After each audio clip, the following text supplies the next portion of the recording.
100 రోజుల పరిపాలనలో 3 విభాగాలుగా నేను విశ్లేషించదలుచుకున్నాను. ఒకటి సాంస్కృతిక పరమైన విధానం, 2 పరిపాలన పరమైన విధానం, 3 సంక్షేమము అభివృద్ధి అనే నిర్ణయాలు.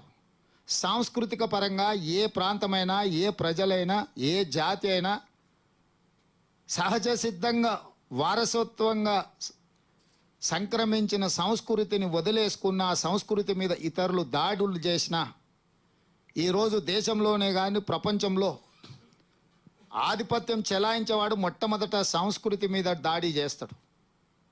ఇప్పుడు చాలా ప్రాంతాలలో గత పాలకుల మీద యుద్ధం చేసి ఆ యుద్ధంలో రాజ్యాలు జయించిన వచ్చిన రాజులు గత రాజులు పాటించిన సాంస్కృతిక విధానాలను విధ్వంసం చేసే సంస్కృతి. ఎందుకంటే వాటిని విధ్వంసం చేయడం ద్వారా కొత్త సంస్కృతిని రుద్దాలి, ప్రభుత్వాలు మారినాయని ప్రజలకు సందేశాన్ని ఇవ్వాలన్న ఆలోచన. చంద్రశేఖరరావు గారు కూడా తెలంగాణ ఉద్యమం జరిగినప్పుడు ఉన్న విధానాన్ని ఆయన అధికారంలోకి వచ్చి ఆధిపత్యం చెలాయించడం మొదలుపెట్టినాక సహజ సిద్ధంగా వారసత్వంగా వచ్చిన తెలంగాణ సంస్కృతి సాంప్రదాయాలను కాలక్రమేణా కాలమరుగు చేసేసి తన ఆలోచననే మనకు రుద్దాలన్న విధానాన్ని వారు అవలంబించారు. ఉద్యమంలో టీజీ ఉంటే కేసీఆర్ వచ్చినాక టీఎస్ అని తీసుకొచ్చిండు, టీఆర్ఎస్కు నకలుగా టీఎస్ని తీసుకొచ్చిండు. తెలంగాణ తల్లి అని అంటే ఆయన కుటుంబ సభ్యురాలాకనే ఉండాలి, తెలంగాణ నిజమైన తల్లిలాక కాదు. తెలంగాణ తల్లి అంటే వాళ్ళ కుటుంబమే అన్న విధానాన్ని పోల్చిండు. తెలంగాణ ఉద్యమంలో ప్రజలు పాడుకున్న జయ జయ హే తెలంగాణ రాష్ట్రం ఏర్పడ్డ తర్వాత నిషేధానికి గురైంది.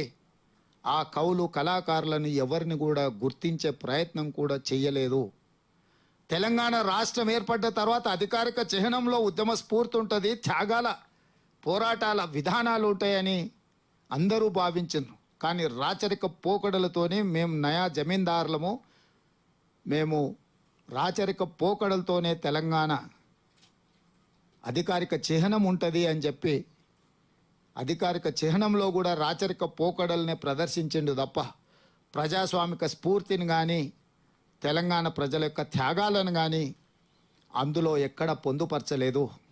సాంస్కృతిక విభాగాన్ని ఏర్పాటు చేసిన అన్నాడు తప్ప కవులు కళాకారులను తన గడిలో బంధించి వాళ్ళని పొగడడానికి, వాళ్ళ భుజకీర్తులను పెట్టడానికి అందుకు మాత్రమే వాళ్ళను ఉపయోగించుకున్నాడు తప్ప ఎక్కడ కూడా ప్రజల యొక్క ఆలోచన విధానాన్ని ప్రజా సమస్యలనే బానిగా మార్చి ప్రజల యొక్క సమస్యల్ని పాటల రూపంలో ప్రజల యొక్క ఆలోచన విధానాన్ని పోరాటాలకు స్ఫూర్తినిచ్చే విధానాలు గతంలో ఉంటే తెలంగాణ రాష్ట్రం వచ్చిన తర్వాత కవులు కళాకారులు గడీలలో నిర్బంధానికి గురై దొరగారి భుజకీర్తులను శ్లాఘించడం తప్ప ఎలాంటి అవకాశాలు లేని సాంస్కృతిక దాడి తెలంగాణ మీద చేసిండు.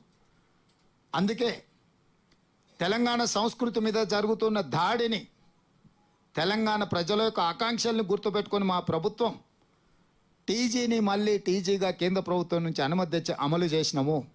జయ జయ తెలంగాణని ఎక్కడైతే నిషేధానికి లోనైందో గల్లీ గల్లీలో జయ జయ హే తెలంగాణ గానం వినాలి, తరతరాల మన పిల్లలు ఆ స్ఫూర్తిని పొందాలి అని రాష్ట్రీయ గీతంగా మా మంత్రివర్గం నిర్ణయం తీసుకొని ఆ పాటకు, ఆ ఆలోచన విధానానికి మా ప్రభుత్వం అవకాశం కల్పించింది.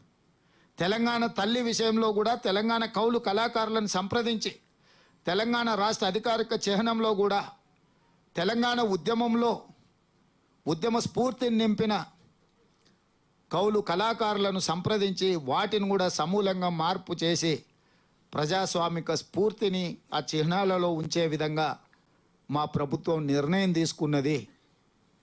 అదేవిధంగా పరిపాలనకు సంబంధించి నిషేధిత ప్రాంతాలుగా ఉన్న ప్రగతి భవన్ కావచ్చు, రాష్ట్ర సచివాలయం కావచ్చు, ఇవి నిషేధిత ప్రాంతాలు కావు. ప్రజలు స్వేచ్ఛగా రావచ్చు, వాళ్ళ సమస్యలు విజ్ఞప్తులు చేయొచ్చు, వాటిని పరిష్కరించడానికి మా ప్రభుత్వం ఉన్నది అని చెప్పి సచివాలయ గేట్ల నుంచి ప్రగతి భవన్ ముందల ఉన్న ముళ్ళ కంచెలను బద్దలు కొట్టి ప్రజలకు ప్రవేశం కల్పించినము.